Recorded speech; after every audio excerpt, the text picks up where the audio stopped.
Welcome, Gunrunner.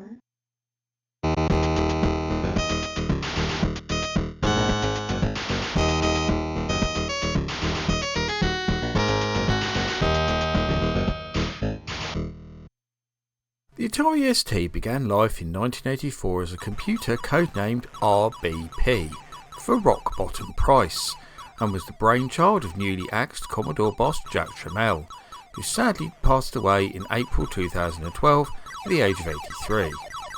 After taking over the Atari Consumer Division in May 1984, Jack asked Chief Engineer Shiraz Shivji to fast forward development of the new computer and shocked the industry by debuting it less than 6 months later at the Winter Consumer Electronics Show in Las Vegas, Nevada in January 1985. The computer was now called the Atari ST, the name being a direct reference to its 16-bit Motorola 68000 CPU, standing for 1632, as this chip was 32-bit internally and 16-bit externally. Industry onlookers were stunned at the machine's quick development, and there were mixed reactions for its sleek all-in-one design. From its release, Atari positioned the ST as a serious computer, aimed squarely at the business market, and it often came bundled with applications such as word processors, spreadsheets, and database programs. However, it wasn't long before people recognised the machine's potential as a very competent games machine. With its large palette of 512 colours, 3-channel Yamaha sound chip, built-in joystick ports and disk drive, it represented a great value all-in-one setup for gamers who also wanted a system that could be used for more serious tasks, especially when compared to the likes of the Apple Mac and IBM PC compatibles. The computer was very successful for Atari, particularly in Europe, returning the company to profit within just 2 years of the Tramiel takeover.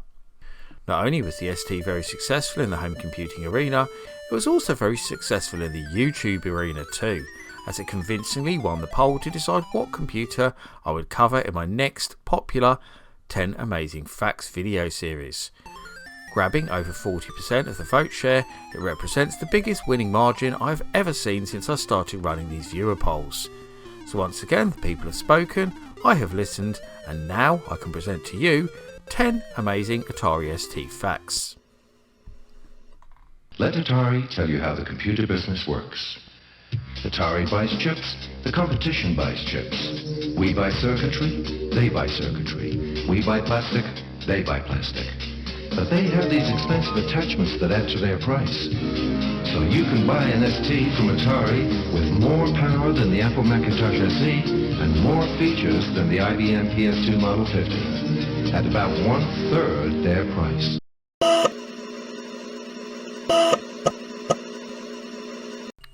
For this first segment, we need to go back to 1984 to look at the state of play in the home computer market.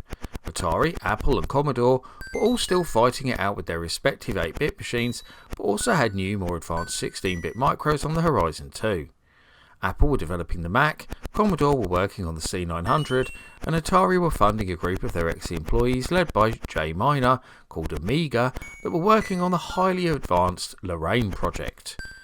However, trouble was brewing for both Atari and Commodore, as the latter had just ousted founder and CEO Jack Tramiel over disagreements about the direction of the company, and Atari's parent company Warner Brothers had chosen to put them up for sale due to the losses they had incurred as a result of the great North American video game crash.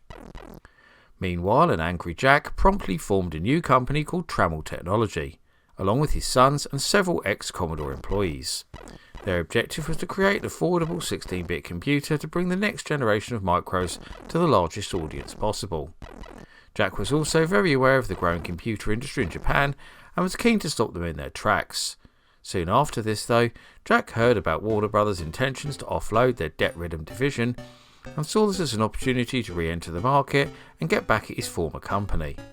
After much negotiation, he struck a very favourable deal to purchase the Atari Consumer Division from Warner and accelerated development of his new computer under the Fuji brand. And this is where it gets really interesting. Amid rumours that Tramiel was negotiating to purchase Atari, Amiga Corporation entered discussions with Atari's big rivals Commodore. They didn't want to work with the often divisive Jack Tramiel and saw his old company as a way out. This led to Commodore wanting to purchase Amiga Corporation outright, which Commodore believed would cancel any outstanding contracts, including Atari's. Instead of Amiga Corp delivering Lorraine to Atari, Commodore delivered a payment of $500,000 to Atari on Amiga's behalf, in effect returning the funds Atari invested in Amiga for the Lorraine chipset. Tramiel countered by suing Amiga Corp on August 13, 1984, seeking damages and an injunction to bar Amiga and effectively Commodore from producing anything with this technology. This left the Amiga team in limbo whilst the lawsuit was contested and it stalled development of their own 16-bit machine. After Commodore then accused Jack Tramiel of stealing technology from them to develop his new computer, an agreement was reached out of court between the two companies and Commodore completed their acquisition of Amiga.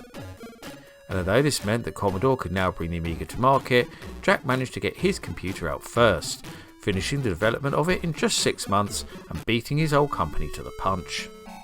In an interesting twist of fate, the creators of the Amiga would once again head for pastures new and ended up at Epix, where they developed an advanced full-colour portable console called the Handy Game.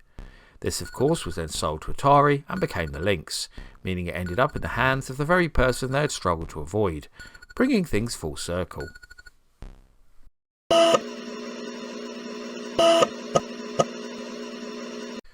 It's almost impossible to talk about the Atari ST without mentioning its great rival, the Commodore Amiga. Indeed, as much as I tried not to, the Amiga is referenced multiple times through this video. The ST Amiga War is one of the greatest console computer rivalries, along with the ZX Spectrum Commodore 64 and Sega Mega Drive Super Nintendo.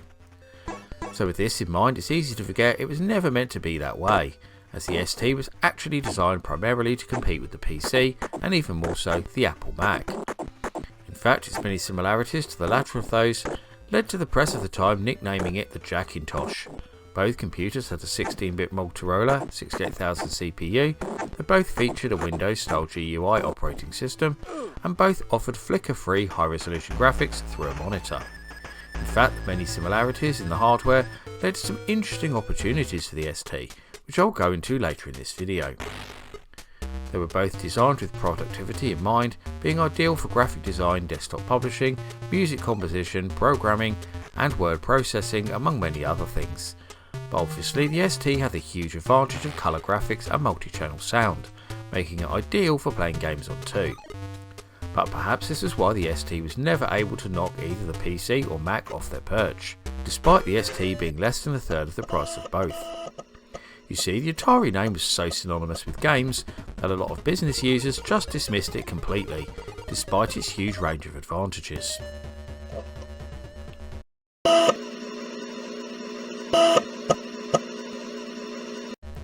One of the places where the ST was most successful was the UK, where it was one of the best-selling computers of the late 80s. A lot of that success is credited to one Darryl Still, who joined Atari in 1988, having previously been at leading software companies like Incentive and Audiogenic. He took up the position of ST Product Manager before going on to become Marketing Manager for Atari UK and Atari Europe. He was the main man behind the now famous, or should that be infamous, Power Pack software bundle that encouraged many people to buy an ST. The Power Pack contained no less than 20 games from leading publishers like Hewson, US Gold, Virgin Games, Elite Systems and Activision, with titles such as R-Type, Super Hang-On, Double Dragon, Outrun and Gauntlet 2 making up the star-studded lineup. Sounds great, right? And it was, well, for a while at least. And perhaps too long, and that's the problem.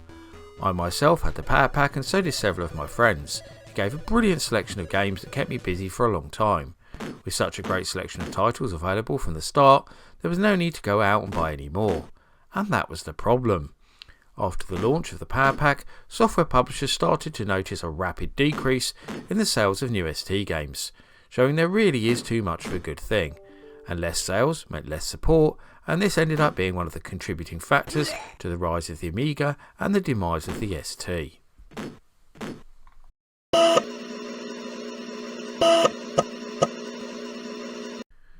With the ST's hardware design nearing completion, Atari started looking at the software end, and particularly the computer's operating system. Soon after the Atari buyout, Bill Gates and Microsoft suggested to Tramiel that they could port Windows to the ST, but the delivery date was out by 2 years, which was far too long for Atari's needs.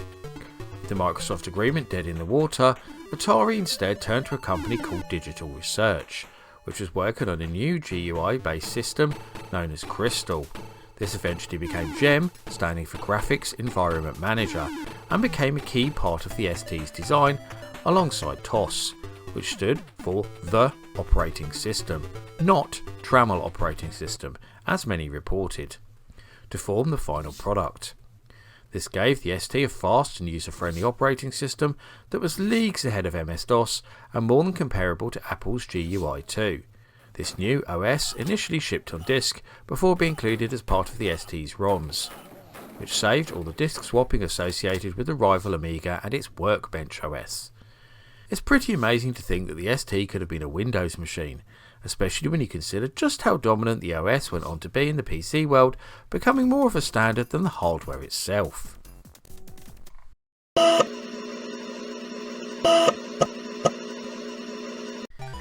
In the UK during the early to mid 80s, pop music ruled the charts, from the New Romantics to the paint-by-numbers efforts of Stock Aitken and Waterman.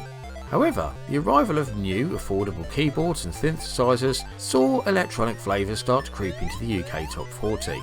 As we moved into the second half of the decade, pop began to take a bit of a back seat, as the dance music revolution began, and the Atari ST played an incredibly influential role in this. Thanks to its affordable price and built-in MIDI ports, Atari's 16-bit computer took composing out of the big-budget, high-tech recording studios and into the bedrooms of aspiring musicians all over the land. This saw a revolution in the music scene as the likes of Alternate, Utah Saints, Faithless, The Prodigy, Orbital and Norman Cook, aka Fatboy Slim, started to dominate the charts. Atari ST programs like Notator, Quartet and especially Cubase allowed you to write your own tunes on the ST and play them back through your keyboard, synth or drum machine.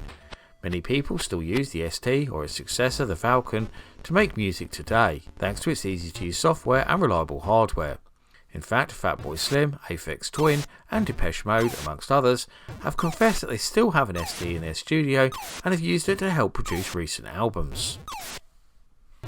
As the only computer of its age with built-in MIDI ports, the ST offered unparalleled timing, which was hugely important for dance music in particular, and it took many years for the PC and Apple Mac to even come close to matching the ST when it came to music making. The decision to add MIDI ports to the ST's design was a moment of pure genius, and is perhaps the biggest legacy of the ST today.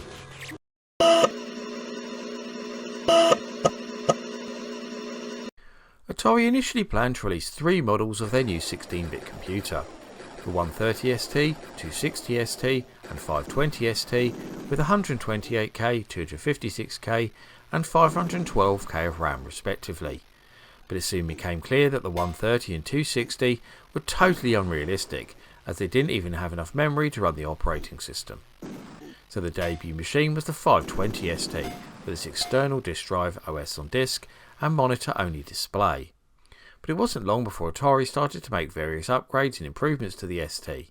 In fact, PC aside, the ST probably had more hardware revisions than any other home computer. As previously mentioned, the first improvement Atari made was putting the OS into ROM, and then we saw the 520 ST Plus, which doubled the memory to 1MB. Then they fixed another early issue with the launch of the STM, which added a TV modulator.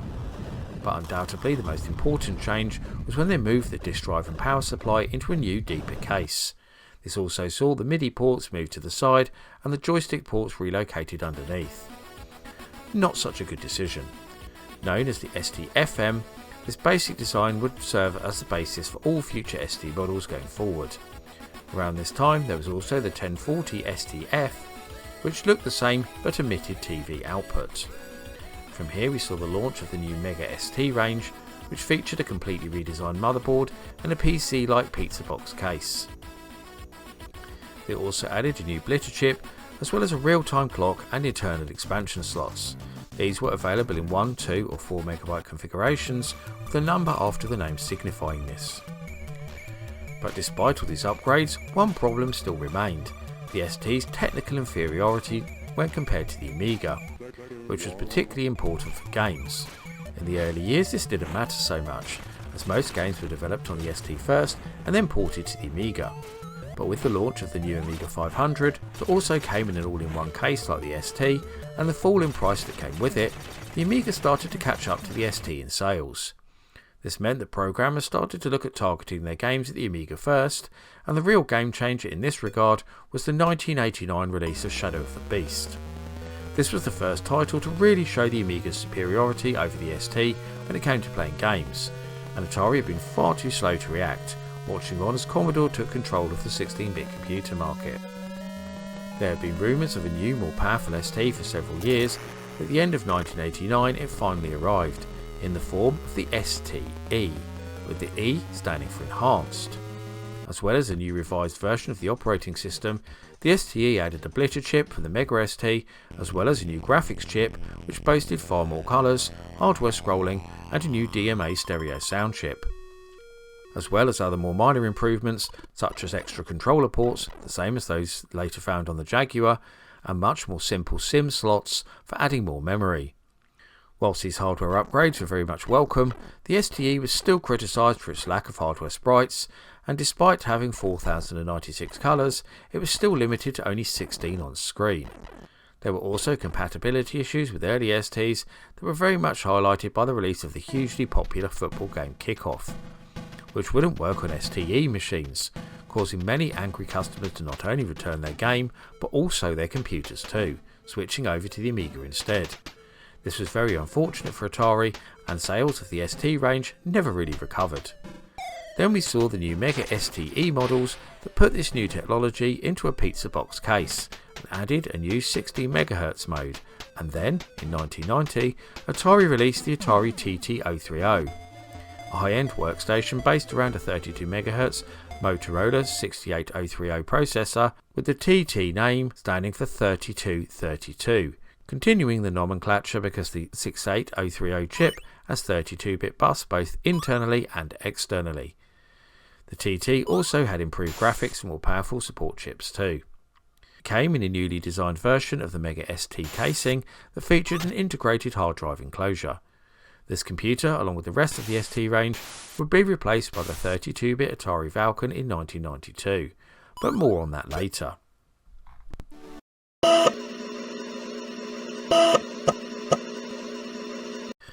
Perhaps one of the most fascinating features of the Atari ST was its ability to emulate two of its biggest rivals, the IBM PC Compatible and the Apple Macintosh. There were several different ways of doing this, including both hardware and software solutions. Firstly, there was Spectre GCR, which emulated the Apple Mac. This was a hardware add-on consisting of a cartridge that plugs into the Atari ST's cart port and a cable that connects between the cartridge and one of the floppy drive ports on the ST itself. Designed by David Small, the Spectre GCR required the owner to provide official Apple Macintosh 128K ROMs and the Apple Macintosh operating system 6.0.8 discs, thus avoiding any legal issues with Apple. The emulator runs best with a high-resolution monochrome monitor, such as Atari's own SM124, but will run on colour displays by sacrificing alternate scan lines. It reportedly runs 20% faster than an actual Apple Mac Plus, with a 30% larger screen area and resolution. When it comes to PC MS-DOS emulators, there are two very notable options called PC Ditto, a software-only version, and a hardware version that can either be plugged into the cartridge slot or fitted internally. After running the PC Ditto software, an MS-DOS boot disk is then required to run your PC software in CGA video mode. Although this software often ran more slowly than it did on an IBM PC, it was still a very useful product. Of course, this was helped by the fact that the ST could natively read PC disks, which actually allowed me to write all of my college coursework at home using First Word on my ST and then load it into the PCs at the college and print it off.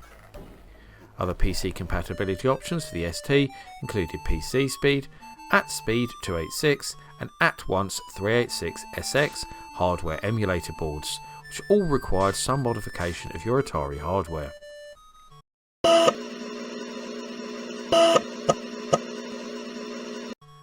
As well as the desktop STs that we all know and love, Atari also released two ST-based laptops, which were both pretty groundbreaking for the time and proved very popular with musicians who wanted to compose new tracks on the go.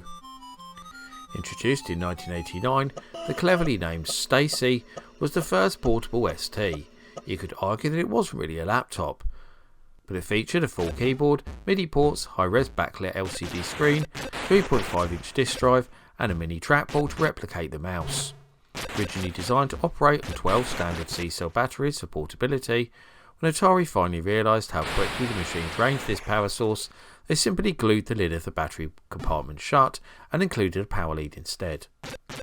Then, 2 years later, they replaced the Stacy with the ST Book, which was far more portable than the Stacy, but sacrificed several features in order to achieve this, most notably the backlight and internal floppy disk drive. Files were now meant to be stored on a 1MB internal flash drive whilst on the road, and then transferred to your Studio ST using a serial cable. The screen on the ST Book was highly reflective for the time, but still hard to use indoors or in low light. Like the Stacy, it was fixed to the monochrome high resolution mode, but no external video port was provided. Despite the limitations and compromises, it gained quite a bit of popularity amongst musicians of the day.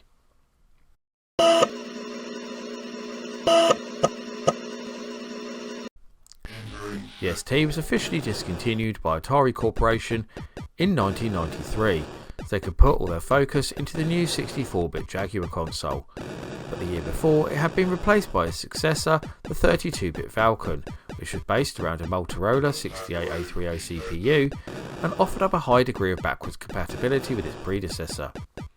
Originally codenamed Sparrow, the Atari Falcon was finally released in late 1992 and was the true 32-bit upgrade to the ST that everyone had been waiting for. The computer was also released to compete with the Commodore Amiga 1200, which was released at almost the same time, keeping up the long-running ST Amiga rivalry. Unfortunately, this wasn't a battle that Atari would win, or even put up a fight in for that matter, as the Falcon was discontinued just a year after release. So what went wrong then? Well, it's impossible to give a straight answer to this, as a number of different factors led to the Falcon's demise. Firstly, there was the issue of the ST. By the time the Falcon arrived, the ST market was in a steep decline, and the computer was no longer being supported by many of the major software houses. All focus had now switched over to the Amiga.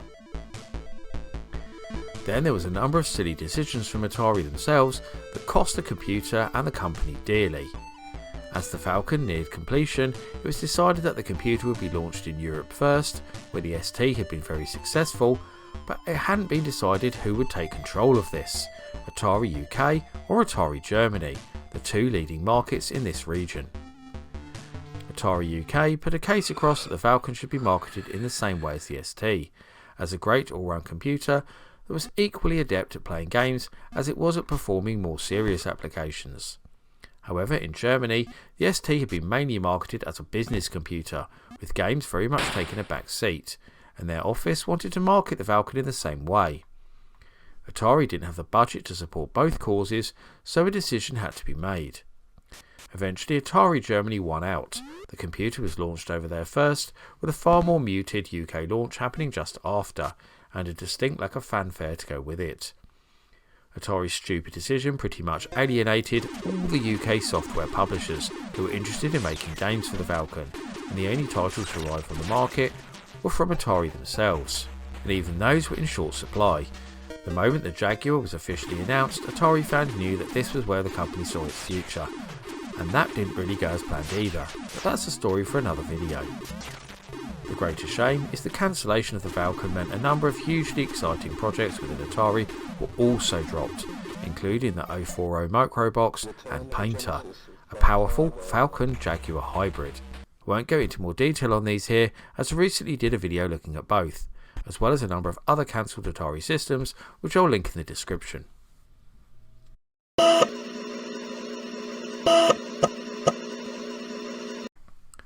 Following Atari's departure from the computer market, several companies tried to fill the gap by creating their own TOS-compatible machines, based on both the ST and Falcon, but none of them were particularly successful, sadly. First we have the Firebee, an Atari ST TT clone, based on the Coldfire processor. Released in May 2012, the Atari Coldfire project was started by a team of keen volunteers and hobbyists who wanted to create a modern ST computer clone with all the advantages of a Windows PC. Their own website, which I've linked in the description, describes it best. The Firebee is a new Atari-compatible computer. Ataris and Atari clones are special computers with their own hardware and software. They aren't PCs, Macs, nor Amiga compatible. A Firebee is similar to an Atari Falcon and works very much like that. It will run most of the Atari compatible software that would run on a Falcon too. Different to older Ataris and their clones, the Firebee is a modern computer that supports almost everything you'd expect from today's machine, like USB ports, Ethernet, DVI monitor connection, SD card reader and more. The Firebee neither wishes to nor can bear the Atari name, since the former company hasn't existed since 1996 and its name was sold to a computer game company and is a registered trademark. Already the 90s brought Atari clones like the Hades and the Milan, but there was no new hardware since 1997, so there was a demand for a new Atari clone with modern features. And the second part of that statement mentions both the Hades and Milan, so I suppose I should mention them next. Created by Medusa Computer Systems and Milan Computers respectively, the 68040 based Milan and 68060 based Hades are both considerably more powerful than the 68030 based TT and Falcon. These machines support ISA and PCI buses, which make use of network and graphics cards designed for the PC possible, something no original Atari machine could do. And these machines also support tower cases, making it possible to use internal CD drives. There is also the GE Soft Eagle, a 32 MHz Atari TT clone that offers up a number of improvements on the machine it's based on, including a 30% speed boost, extra video modes, more memory and far more expansion slots. These are now very rare and hard to find though. I must mention the C-Lab Falcon 2, which wasn't actually a clone as such, being an officially produced version of the 32-bit Atari computer. After the Falcon was discontinued in 1993, C-Lab licensed the design from Atari and released a series of new upgraded machines aimed specifically at the music industry. This began with the C-Lab Falcon Mark I, which was identical to Atari's Falcon except for slight modifications to the audio circuitry. Mark II added an internal 500MB SCSI hard disk, and further models added a desktop case design. Hey, you know that computer you're thinking of buying? Well, the Atari ST has more power, more features, and costs less. And for a limited time only, when you buy an Atari 520 ST, you can get the sensational Atari Power Pack. 24 fantastic programs worth hundreds of dollars, including First Word, which immediately turns your ST into a powerful word processor, plus stacks of exciting arcade-quality games like Double Dragon, all for only $14.99. Now that's a power-packed advantage. And that runs up my look at 10 amazing Atari ST facts. But which one of these fabulous facts was your favourite, or can you think of any tantalising tidbits of trivia that I didn't include? We'd always love to hear the thoughts and views of my audience, so please get typing in that comment section. Before I go though, I must thank all of my loyal patrons who continue to support my channel and make videos like this possible. However, I must give special thanks to the following patrons and YouTube backers in particular for their much appreciated pledges: Grady Haynes, Mitchell Valentino, Seth A. Robinson, Carl Olsen, Ross Gamerman, Sonic Mania 999, Paul Daniel, Andrew McKay, Retro Resolution, Matt Standish, James Taylor, Trogdor the Burninator, 8-Bit Guy, Luke MC, Mins, and Electron Starclaps. If you also want to help support all my creative endeavours, including this YouTube channel, then please go and check out my Patreon right now. You can get access to host richer content including downloads, exclusive videos, creative insights, and much more besides. I've been the Laird, I thank you for watching, and I'll see you all again for another video very soon.